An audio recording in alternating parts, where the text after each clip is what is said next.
So February has come to an end, and you know what that means. Time to take a look at how we did in the Amazon Influencer Program. How's it going, guys? Welcome to the Reviewer Entrepreneur, where we are unlocking entrepreneurship with product reviews. My name's Jeremy, and today I'm taking you through my February results, my numbers. We're going to take a look at how February was for me. Now, if you're in the program, if you are in any groups relating to the program, you have obviously seen that February was down. February! Clicks were down. Everything was end of the world. A lot of people sharing their frustration. I used to be making $1 zillion a month, and now I'm only making $1 million. And you know what? I don't think it was that bad. Was it down? Yes, but we knew it. YouTubers like Can I, Mr. Adam, was telling us that, hey guys, watch out for this. Q1 is gonna be garbage. Letting people know that Q1 usually has some decreases in earnings. And we saw some of that, and some of us saw more than others. But let's take a look at how February looked for me. It's not about you, you mathematical dick! All right, you guys, so here we are in my spreadsheet. Let's compare February to January and December. Now, you guys should know by now, if you're new here, you don't know this, but those that have been following along know that I started December 11th. So again, I'm not an expert in this. Well, duh. But I'm learning quickly, and I do have an extensive background in marketing and content creation and YouTube and stuff like that. So I do have a bit of a background in doing things like the Amazon Influencer Program. However, I added 29 videos in February. Is that a lot? So basically one a day. Nothing crazy. I am really trying not to burn myself out on this thing, you guys. All right, you're not on fire! I knew it! I'm burned! There is no fire! I'm trying to pace myself. This is a long play for me, not trying to make a get-rich-quick scheme out of this thing, even though a lot of people did make a lot of money. That's not what I'm aiming for. So we did about one per day. You can see that's quite a bit down from January, where I did 57 new videos. And in December, with the month I started, I got 33 up. So I did more in a partial month than I did in an entire month of February. You're lazy. So that puts me to a total of 119 total videos. My clicks were down. Not by a ton, but they were. So January, I had 3,142 clicks.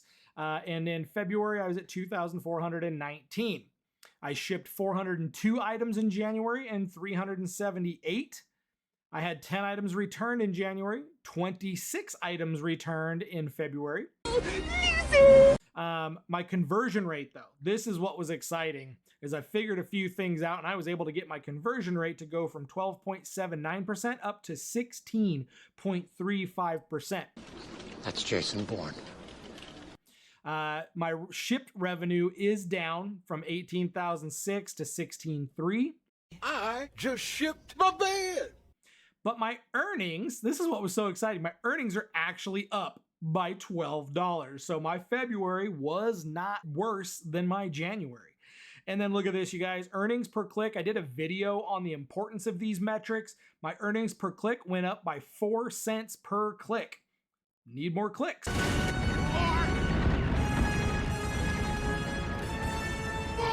Right?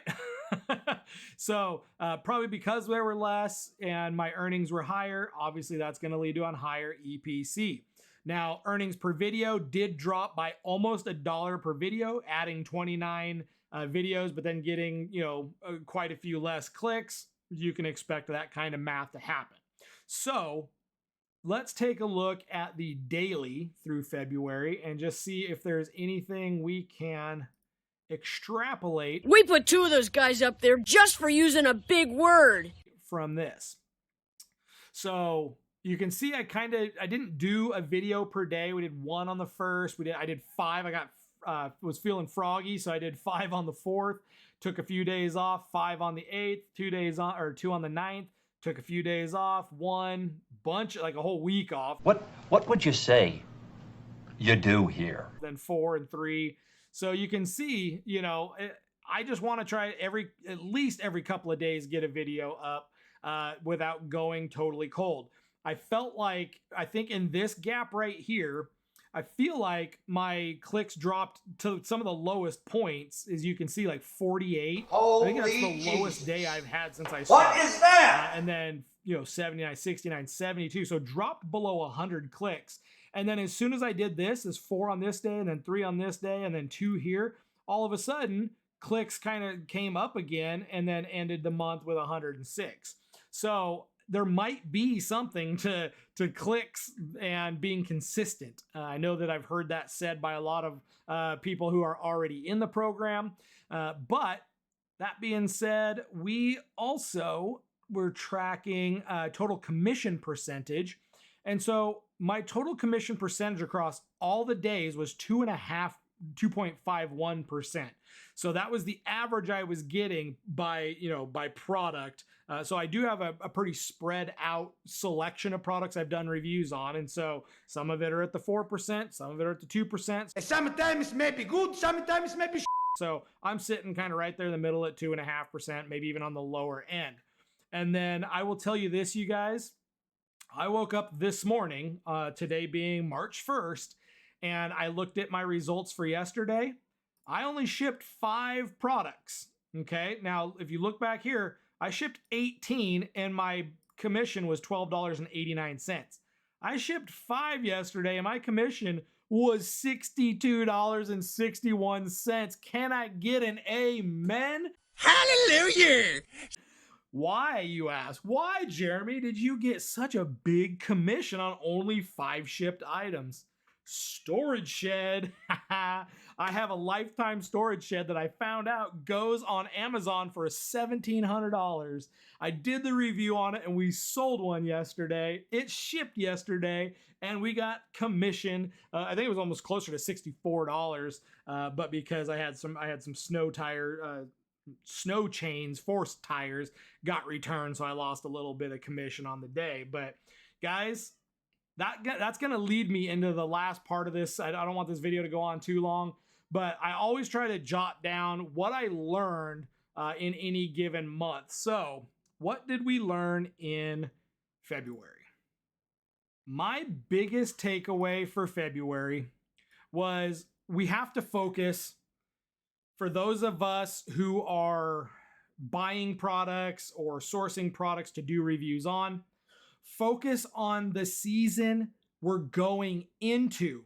Not the season we're in, not the season that just ended, but the season we're going into. Now, when you're first getting started, you are literally reviewing Everything. But then all of a sudden, you got to be strategic. And the reason why I feel like for being brand new in the program, had such a good January is because back in December, before the snow started falling, I thought to myself, we need to do reviews on stuff that's going to be snow related. And even at that, I didn't do as much as I wanted to, but I did snow sleds and I did snow chains. And those are the 2 biggest sellers that made me the most money in January. $150 a week, not a lot of money. On top of, when we go into January, what else are we going into?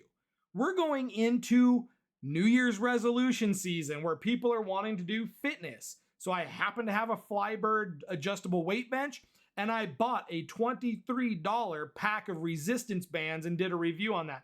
I've sold everything from Bowflex adjustable dumbbells to floor padding tiles, all kinds of fitness stuff on 2 fitness reviews. You don't have to own a ton of stuff. That's the beauty of this program, you guys. If they watch a review and they go on to buy something else in that category, you're going to get commission. That's what makes this thing so incredibly powerful. And then on top of that, focusing on the season we're going into snow season, going into fitness and New Year's resolution season. Now where are we going? We're coming out of that. Now we're going into spring. What's in spring? Garden tools, garden sheds, different outdoor stuff. I started focusing on my fishing stuff. I went through, gathered up all my little fishing, my reels, my rods, anything that could be bought on Amazon, because people are going to start shopping for that stuff now that we're coming into spring and fishing season is going to be coming back in full swing. So get creative, but that is the one thing that I've really kind of discovered over the last couple of months of doing this is seasonal products sell, but they sell seasonally. She's so sweet. Right? So, my sleds aren't selling. The snow chains are going less and less and less. And also when it comes to snow chains, a lot of people buy them for the just in case, but then they're going to return them when they decide, I didn't need them and I don't want to, hang on to them and get my money back, whatever. So be aware of stuff like that. And then what else? Q1 is bad. It's worse than the other Qs, right? Q2, 3, and 4. But if you focus on the right products, you do good reviews, you're going to sustain better through the leaner times when people aren't shopping as much. You still have to stand out with your reviews. And that brings me into the last takeaway for the month of February. And that is this: analyzing the other influencer reviews that are on a carousel and on a product is absolutely paramount to you doing a better review. Before you click record, you have to go review the reviewer's review. Why are you the way that you are? Because you will find out what questions their review doesn't answer. Because your whole point of your review is to answer questions so that person in their mind is ready to buy.